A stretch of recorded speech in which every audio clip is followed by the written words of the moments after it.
Welcome back. जो ये हम क्वेश्चन देख रहे थे 50 क्वेश्चन का जो सीरीज देख रहे थे टेक्स्ट बुक का, उसमें सिर्फ 10 ही मिनट का वीडियो बना। ओवर हीटिंग की वजह से आपका फ़ोन है मतलब छोड़ दिया रिकॉर्डिंग। सो कंटिन्यू करते हैं। इसमें कह रहा है कि मतलब विस्कोसिटी जो होता है ना, क्या विटुमिन्स का, उसको बोल रहा है विस्कोसिटी के बारे में। तो विस्कोसिटी ऑफ मतलब क्या बोलते हैं विटुमिन्स का सबसे ज़्यादा किसका होता है? सबसे ज़्यादा हो जाता है आपका सील कोट का, उसके बाद हो जाता है टेक कोट का, फिर होता है प्राइम कोट का। तो आप याद कीजिए कि सबसे ज़्यादा विस्कोसिटी किसका होता है? सील कोट का, फिर होता है टेक कोट का, फिर होता है प्राइम कोट का।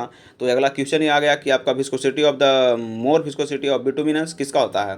तो आपको हो जाता है सील कोट का। तो सील कोट ऑप्शन में है नहीं, तो टेक कोट मारेंगे। ओके, अब आगे देखिए, यहाँ पे कह रहा है कि राउंडेड ग्रेवल, उसके बाद इरेगुलर, पार्शियली राउंडेड, फिर एंगुलर ग्रेवल, फिर फ्लैकी ग्रेवल। तो ये सब कहाँ कहाँ पाया जाता है वो कह रहा है। तो राउंडेड ग्रेवल जो होता है ना, आपको सी शोर में या तो फिर रिवर के पास मिलता है। ओके, अब इरेगुलर पार्शियली राउंडेड जो होता है सो कहाँ मिलता है? पिट सैंड हो जाता है, ये पिट सैंड और ग्रेवल्स हो जाता है। इरेगुलर पार्शियली राउंडेड जो होगा सो। फिर एंगुलर ग्रेवल सबसे वेस्ट में आ जाता है। एंगुलर जो होता है ना, कोनियाहुआ वाला, सबसे वेस्ट में आ जाता है, जो क्रस्ट रॉक से मिलता है। ओके, फिर फ्लैकी ग्रेवल लेमिनेटेड रॉक से मिलता है। फ्लैकी जो होता है सो फ्लैकी ग्रेवल जो होता है लेमिनेटेड रॉक से, लंबा वाला। फ्लैकी बोलेगा तो लंबा वाला, लेमिनेटेड ग्रेवल होता है। चलिए इसको देखते हैं कैसे ऐसे। अगर बात सी सोर्स से बोलेगा तो राउंडेड ग्रेवल्स, पिट सैंड बोलेगा तो इरेगुलर पार्शियली राउंडेड, और क्रशिंग रॉक्स बोलेगा तो एंगुलर ग्रेवल्स हो जाएगा। फिर लेमिनेटेड बोर्ड बोलेगा तो फ्लैकी ग्रेवल होगा। लेमिनेटेड बोर्ड फ्लैकी ग्रेवल हो जाएगा। ओके, अब यहाँ पे देखिए वही कह रहा है कि सी सोर तो राउंडेड वाला हो गया। आगे बढ़ते हैं। विच of the following note most common laboratory method determining the coefficient of permeability. तो आपको पता होना चाहिए कोफिशिएंट ऑफ परमेबिलिटी निकालने के लिए दो वाले मेथड होता है। पहला मेथड होता है फिलिंग हेड परमेबिलिटी टेस्ट, फिर कांस्टेंट हेड परमेबिलिटी टेस्ट। दो होता है, फिलिंग हेड चाहे फॉलिंग हेड बोल सकते हैं। फॉलिंग हेड परमेबिलिटी टेस्ट उस होता है, फिर कांस्टेंट हेड। फिर फॉलिंग हेड जो होता है फाइन ग्रेन सॉइल के लिए होता है, constant and coarse grain soil के लिए हो जाता है। ओके ना, अब देखिए इसमें होता है कंसोलिडेशन जो होता है ना, consolidation determine the consolidation test. तो कंसोलिडेशन टेस्ट जो होता है ना, उसको भी बोल सकते हैं हम कंसोलिडेशन टेस्ट से, कि ये भी लेवी टेस्ट हो जाता है। कंसोलिडेशन टेस्ट जो होता है ना, वो भी लेवी में होता है, लेकिन कंपैक्शन लैब वाला टेस्ट नहीं होता है। ओके, आगे बढ़ते हैं।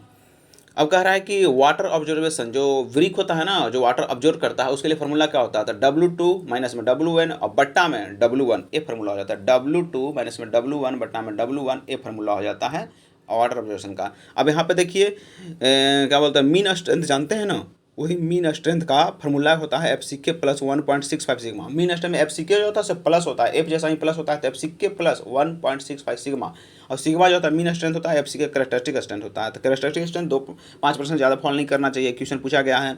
तो देखिए M10 से लेकर M50 तक, उसके बाद M20 से लेकर M25 तक, और M30 से बराबर या तो मोर देन वो कह रहा है। तो उसका स्टैंडर्ड डिविएशन कितना हो जाता है?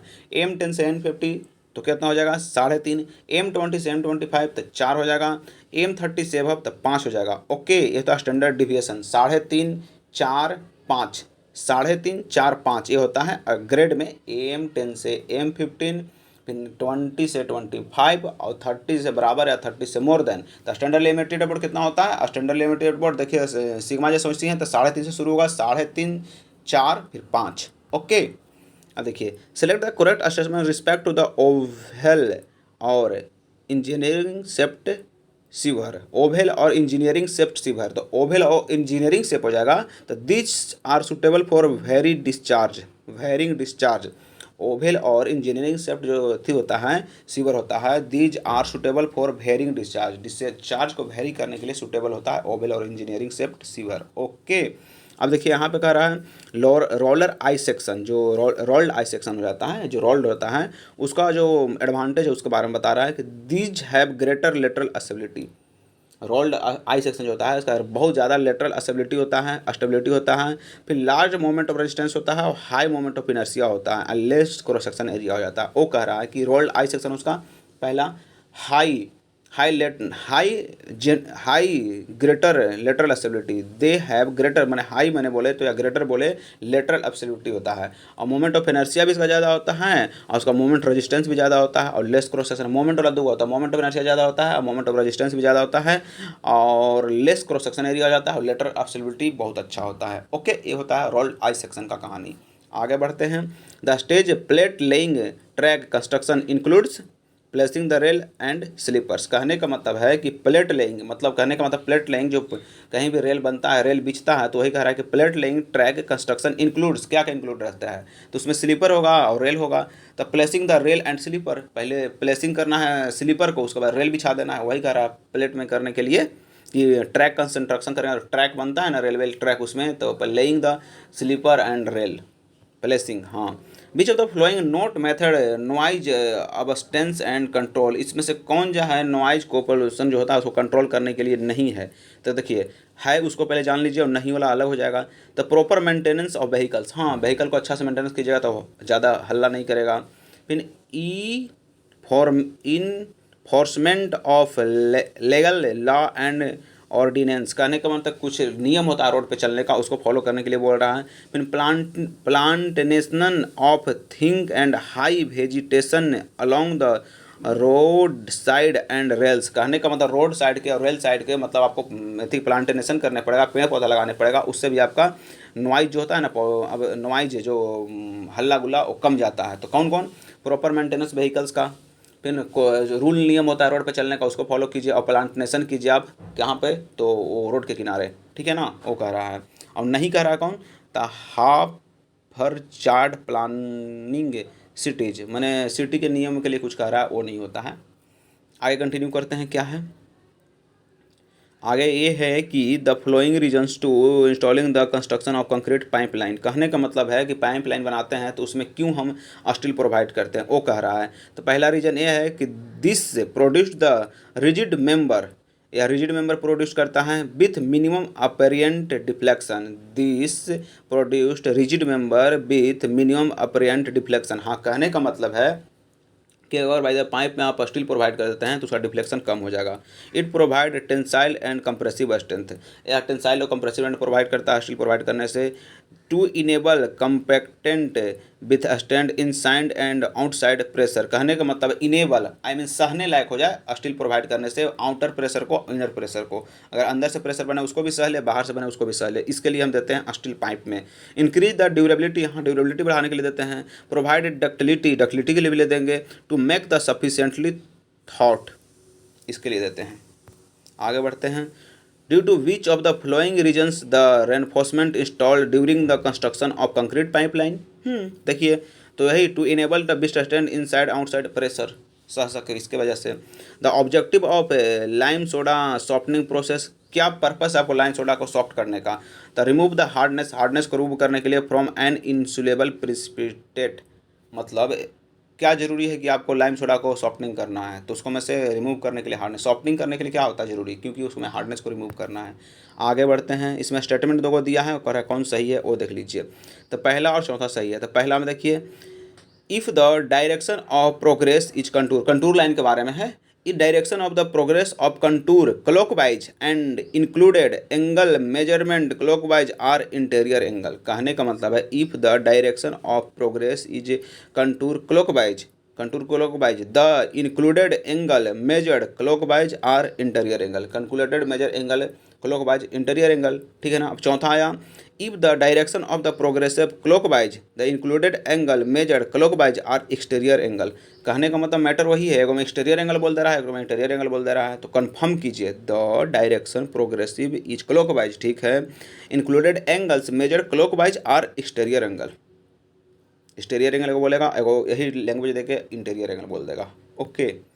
अब देखिए कब चीज़ इनपुट प्राइसेज और आउटपुट था, इनपुट के बारे में डिस्कस करेगा तो इनपुट प्राइजेज हो जाएगा, और आउटपुट के बारे में डिस्कस करेगा तो आउटपुट प्राइजेज हो जाएगा। देखिए यहाँ पे दिया हुआ है, the method of measure the change the price of output, देखिए आउटपुट के बारे में बोला था, आउटपुट इंडिकेट कर देगा, इंटीजेज which of the following formula use for the calculate the earthwork volume and also known as the average area formula, तो ट्रेपेजॉइडल फार्मूला के लिए कह रहे हैं। कहने का मतलब है कि अगर भाई अर्थ वर्क वॉल्यूम बोलेगा और उसका और नाम बोल दिया कि average area formula, average area formula ना, अगर एवरेज एरिया फार्मूला बोलेगा तो वही ट्रेपेजॉइडल फार्मूला हो जाएगा। एवरेज एरिया फार्मूला उसी को बोलते हैं ट्रेपेजॉइडल फार्मूला, अर्थवर्क वॉल्यूम के लिए होता है। ट्रेपेजॉइडल किसके लिए टर करता है, ट्रेपेजॉइडल अर्थवर्क वॉल्यूम के लिए होता है, और एवरेज एरिया फार्मूला भी बोलते हैं।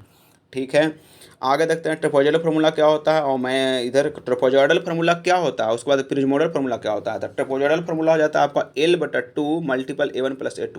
ट्रेपेजॉइडल जो ट करता है शॉर्ट में होता है L/, ट्रेपेजॉइडल 2, ट्रेपेजॉइडल 2 जैसा है ट से ट्रू, ट्रेपेजॉइडल तो L/2 A1+A2। प्रिज्मोइडल formula L/6 A1+A2 + 4AM हो जाता है। तो प्रिज्मोइडल फार्मूला क्या होता है, तो L/6 होता है प्रिज्मोइडल, प्रिज्म माने 6 गो 7 गो रंग होता है ना प्रिज्म में, तो वही प्रिज्मोइडल formula L/6 A1+A2 4AM। Okay, आगे चलते हैं। प्लिंथ एरिया क्या होता है, उसके बाद बिल्टअप एरिया क्या होता है, फिर क्या क्या इंक्लूड करते हैं प्लिंथ एरिया वगैरह में, थोड़ा सा देख लीजिए आप।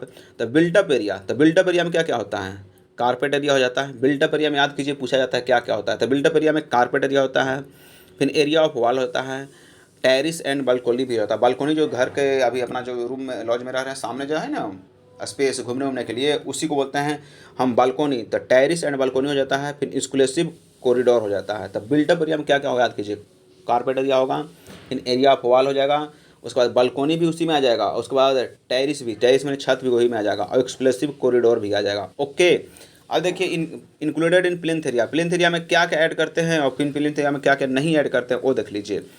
वॉल्स आर वॉल्स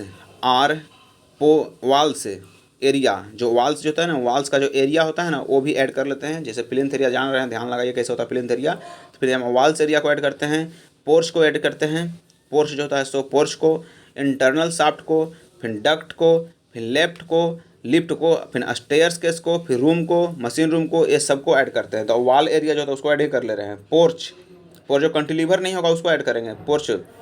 फिर उसके बाद इंटरनल शाफ्ट, डक्ट्स, जो होता है एसी का डक्ट्स, वही इंटरनल शाफ्ट जान ही गए, एसी का डक्ट्स होता है उसको भी ऐड कर लेते हैं। फिर लिफ्ट को ऐड करते हैं, फिर स्टेयर केस, लिफ्ट, फिर स्टेयर केस भी करते हैं, रूम को भी करते हैं, मशीन को भी करते हैं, मशीन रूम को भी करते हैं, रूम मशीन रूम को। Area not included the plinth area, किसको ऐड नहीं करते हैं, तो बालकोनी जो बोले छत के घर के सामने में चाहे बगल बगल में होता है रड से घिरा रहता है वो बोलते हैं बालकोनी, उसको नहीं करते हैं। कंटिलीवर पोस्ट को नहीं करते हैं। फिर इंटरनल एक्सटर्नल स्टेयरकेस को नहीं करते हैं, सीढ़ी जो बाहर को होगा उसको नहीं करेंगे।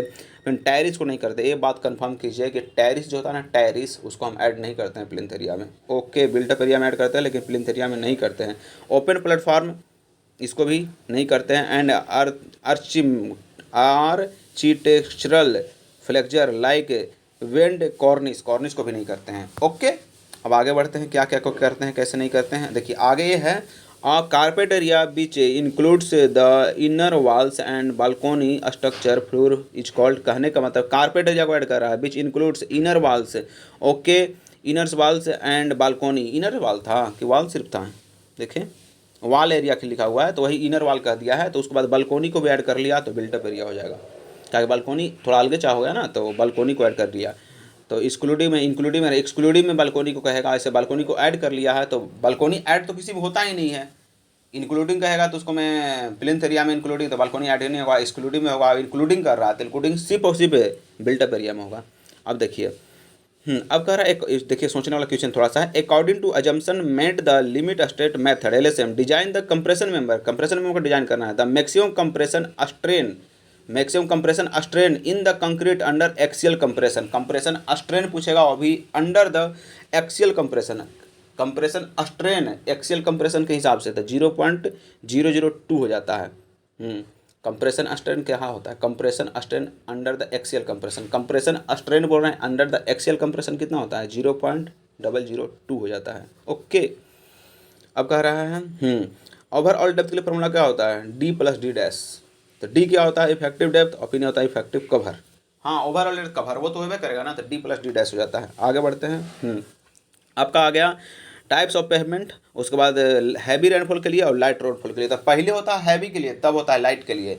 तो वही पहले कहेगा cement concrete and high bituminous road, फिर थिन बिटुमिनस सरफेस रोड, फिर WBM या तो ग्रेवल रोड या तो फिर अर्थन रोड कहेगा। तो हैवी रेनफॉल के लिए क्या होता है, लाइट रेनफॉल के लिए क्या हो जाता है उसको देख लेते हैं। हैवी के लिए क्या होगा, लाइट के लिए क्या होगा। तो यहाँ शुरू होता है परसेंटेज में, कोई चीज़ है 2%, 2.5%, 3%, 4%। तो कैसे होगा, पहले बोले ना थिन बिटुमिनस, हाई बिटुमिनस, फिर थिन बिटुमिनस, फिर WBM ग्रेवल रोड, फिर अर्थन रोड। उसी तरह से 2%, 2.5%, 3%, 4% हो जाएगा। और उसमें जाएगा तो 1.7 में, तो 1 पॉइंट से आता है, स्टार्ट होता है 1.7 या 1.8, फिर 2%, फिर 2.5%, फिर 3% तक जाता है लाइट रेनफॉल में। अब इस तरह से पूछेगा तो क्या होगा, तो 1 in 50 से स्टार्ट होगा। हैवी रेनफॉल में 1 in 50 होगा, 1 in 40 हो जाएगा, 1 in 33 हो जाएगा, 1 in 25 हो जाएगा। ओके, और लाइट रेनफॉल में ज़्यादा में लाइट रेनफॉल होगा तो उसमें 1 in 60 से हो जाएगा। लाइट रेनफॉल तो 1 in 60 हो जाएगा, 1 in 50 हो जाएगा, 1 in 60 याद कीजिएगा, 1 in 60, 1 in 50, 1 in 40, 1 in 33 हो जाता है। कन्फर्म? ओके। अब देखिए, select the incorrect statement regarding the biomedical wastage segregated into red coloured wing से इंडियन रूल से 1998 दीज में be content chemical solid waste. कहने का मतलब है regarding to red colour wing से incorrect, select the incorrect statement. Red जो होता है ना, रेड कलर का ये, तो रेड कलर जो होता है ना, मतलब वेस्टेज जो होता है हॉस्पिटल का, तो रेड कलर जो होता है ना उसमें केमिकल होता है, एक गलत बात है, केमिकल नहीं होता है। ठीक है, आगे देखते हैं। हाँ, आपका फार्मूला हो गया यही, ASC जो होता है ना रेनफोर्स्ट, कहने का मतलब है doubly reinforced beam area compression reinforced ASC given by area compression reinforced में। डबली रेनफोर्स्ट बीम है एरिया कंप्रेशन में, उसके लिए फार्मूला क्या होगा, डबली रेनफोर्स्ट बीम है एरिया कंप्रेशन में फार्मूला क्या हो जाएगा, तो MU minus MU lim, MU minus MU lim बटा में FSC D minus D dash, ये हो जाता है आपको कंप्रेशन के लिए। एरिया कंप्रेशन के लिए फार्मूला क्या होता है, MU माइनस MU लिम बट्टा में FSC D minus D dash. Compression के लिए डब्ल्यू रेनफोर्स भी से, कंप्रेशन के लिए पूछ रहा है MU माइनस MU लिम बट्टा में FSC D बटा D डैश। ओके, अब देखिए यहाँ पे आया साइन। अगर भाई रेगुलेटरी साइन पूछा जाए या तो फिर आपसे मॉडरेटरी साइन पूछा जाए, तो आपको अगर पूछा जाए वार्निंग साइन फिर इन्फॉर्मेटरी साइन, तो 3 तरह का साइन होता है। तो अगर भाई देखो रेगुलेटरी साइन या तो मॉडरेटरी साइन रहे तब रेगुलेटरी साइन, मॉडरेटरी साइन। अगर रेगुलेटरी या मॉडरेटरी दोनों सेम ही होता है, रेगुलेटरी मैंने रेगुलर घूरना, तो रेगुलर जैसी बोला तो समझिए घूरने वाला होता है, सर्कल हो जाएगा। तो रेगुलेटरी साइन और मॉडरेटरी साइन सर्कल शेप का हो जाता है। वार्निंग साइन ये रेक्टेंगल शेप का हो जाता है, सॉरी ट्रेंगल का होता है। वार्निंग साइन ट्रेंगल का हो जाता है। इन्फॉर्मेटरी साइन रेक्टेंगल हो जाता है, ट्रेंगल रेक्टेंगल। इन्फॉर्मेटली साइड रेक्टेंगल होता है और वार्निंग साइड ट्रेंगल हो जाता है। ओके, तो इसमें पूछा जाता है बार बार ये बात कि बॉर्डर कैसा होता है। तो आप देख लीजिए कि रेक्टेंगुलर या तो मॉडरेटरी साइन होता है सो, या तो वार्निंग साइन होता है सो। बॉर्डर सबका सेम ही होता है। आपको बॉर्डर जो होता है वो सेम ही होता है। बैकग्राउंड होता है व्हाइट कलर का और उस पर बॉर्डर जो होता है राइट सर्कल जो होता है बनाया हुआ रहता है वो रेड कलर का होता है और उस पर ब्लैक का सिम्बल्स दिया जाता है। तो ये तो दोनों रेगुलेटरी साइन में भी और मॉडरेटरी साइन में भी और वार्निंग साइन में जो होता है, रेगुलेटरी और मॉडरेटरी तो देनी हो गया, लेकिन वार्निंग साइन में वही बॉर्डर है, रेड कलर का बॉर्डर रहेगा, बैकग्राउंड व्हाइट रहेगा और ब्लैक कलर का मार्क रहेगा। तो इसको कैसे पहचानेंगे किसका है, तो आपको जहाँ पे इस तरह से कहानी दल रहेगा ना कि बॉर्डर मारा हुआ है, बैकग्राउंड व्हाइट है और ब्लैक कलर मारा है, तो उसमें सिर्फ ऑप्शन रहेगा तो वार्निंग का रहेगा, मॉडरेटरी का, और या तो फिर क्या बोलते हैं रेगुलेटरी का ऑप्शन नहीं रहेगा। तो इस हिसाब से मारिए कि बॉर्डर अगर दिया हुआ है रेड और बैकग्राउंड व्हाइट है, उसके बाद ब्लैक सिंबल है तो क्या होगा। चलिए समझ गए होंगे, आगे बढ़ते हैं। बता दिया गया है यहाँ पे। देखिए रेगुलेटरी साइन बताइए दिए कैसा हो जाता है, रेगुलेटरी साइन कैसा होता है आप बताएं कि आपको। रेगुलेटरी ये सर्कल शेप का हो जाता है। बाकी इसमें दो को मतलब अपवाद में है कि स्टॉप साइन जो है ना, स्टॉप साइन ये भी रेगुलेटरी साइन है, और स्टॉप साइन जो है ये भी रेगुलेटरी साइन है जो ऑक्टागोनल शेप का हो जाता है, सर्कुलर नहीं होता है। और गिव वे जो होता है ना, गिव वे ये भी एक रेगुलेटरी साइन है, लेकिन इसको में ये बात है कि आपको शेप जो होता है इन्वर्टेड ट्रेंगल हो जाता है। तो गिव वे का शेप पूछ सकता है इन्वर्टेड टेम्बल, और स्टॉप का पूछ सकता है, स्टॉप का ऑक्टागोनल से पूछ सकता है। मोस्ट हैव वाइट बैकग्राउंड और ब्लैक सिम्बल्स कह दिए। और the also called the mandatory sign, हाँ मोडेटरी साइन भी कहते हैं। इन्फॉर्मेटरी साइन जान ही गए कि द रेक्टेंगुलर शेप का होता है, रेक्टेंगल जैसा होता है, ट्रेंगल नहीं, रेक्टेंगल जैसा होता है इन्फॉर्मेटरी साइन। ओके, इसमें क्या कह रहा है,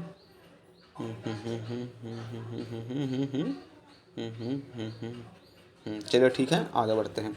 अब यहाँ पे देखिए weir types escapes and regulatory cells types escapes, कहने का मतलब ये है। तो इसको डायरेक्ट समझा दे रहे हैं कि कोई भी आप वेयर बनाते हैं ना, तो वेयर में कभी कभी तो पानी भर के ऊपर से फ्लो करने लगता है, उस कहानी को कह रहा है। और रेगुलेटरी सेल्स को कह रहा है ना, रेगुलेटरी सेल्स को तो नीचे मतलब प्रोवाइड करते हैं ताकि सिल्ट वगैरह हो जाता है ना, वो जमा हो जाता है नहर के बेड में, उसको खोल के भी कभी बहा सकते हैं, वो चीज़ ये कह रहा है। तो देखिए यहाँ क्वेश्चन कैसे पूछा गया, which type of the canal escapes the crest of the weir wall kept reduce level equal to canal full supply level. तो फुल सप्लाई लेवल तक चल जाएगा ना, तो फुल सप्लाई लेवल तक चल जाएगा तो स्केप फुल सप्लाई लेवल तक चल जाएगा, तो वेयर टाइप में होगा। फुल सप्लाई लेवल तक जाएगा ना तो ऊपर वाले जो हिस्सा में जाकर बहने लगेगा ना, तो वेयर टाइप में हो जाता है वैसा, वेयर में वैसा ऊपर से बहेगा।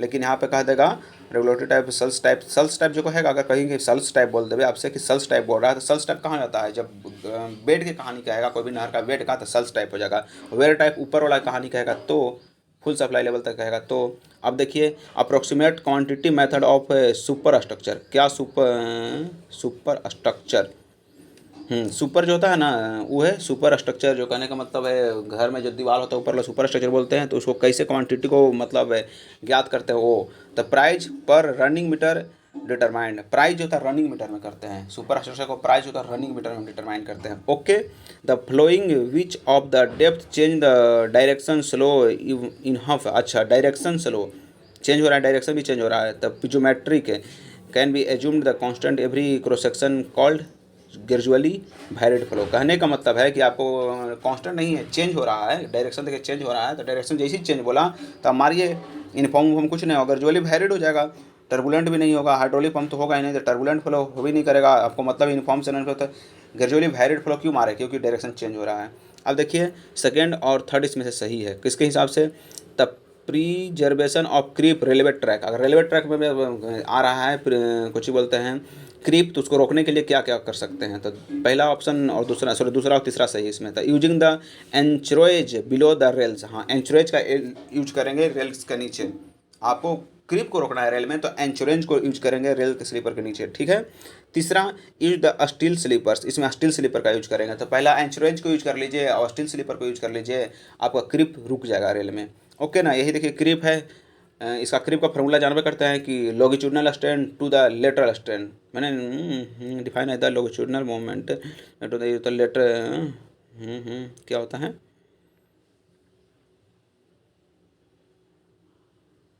क्रीप का फॉर्मूला क्या होता है, लेटरल स्ट्रेन बटा लॉन्गिट्यूडनल स्ट्रेन होता है, क्रीप का formula lateral strain to the longitudinal strain होता है। ओके, अब आपको प्रिवेंट करना है क्रीप को रेल में, तो pulling the anchorage anti creepers, हाँ एंचुरेंज को पुल करेंगे।